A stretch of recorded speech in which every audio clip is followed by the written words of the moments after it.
ஒரு அறிஞர் இப்படியாக சொல்லுகிறார், நீங்க நினைக்கிறீங்க செழிப்பான என்பது ஒரு ஏதோ ஒரு தங்க சுரங்கமோ வைர சுரங்கமோ இல்ல எண்ணெய் வளம் மிக்க உள்ள நாடுகளோ இல்ல, ஒரு வெறுமையான ஒரு கல்லறை.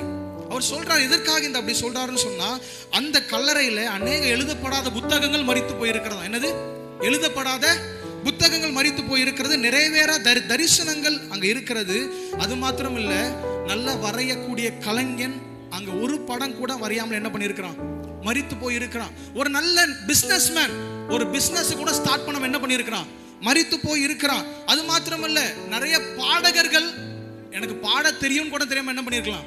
மரித்து போய் இருக்கலாம். அவர் சொல்றாரு, நீங்க ஒருவேளை மரிக்கும் போது பவுல போல சொல்லணும், நல்ல போராட்டத்தை போராடினேன், ஓட்டத்தை முடித்தேன், விசுவாசத்தை காத்துக்கொண்டேன், இது முதல் நீதியின் கிடம் எனக்காக.